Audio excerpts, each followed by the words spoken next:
Hey there, folks! Welcome back to our channel.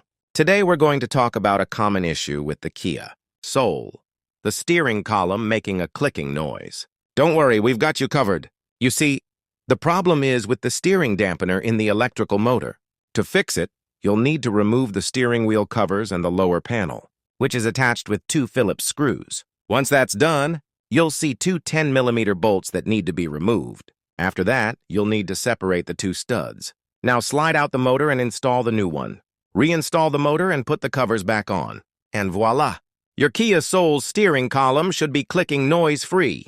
Thanks for tuning in, and if you found this video helpful, don't forget to like, share, and subscribe for more automotive tips and tricks. Until next time, happy driving!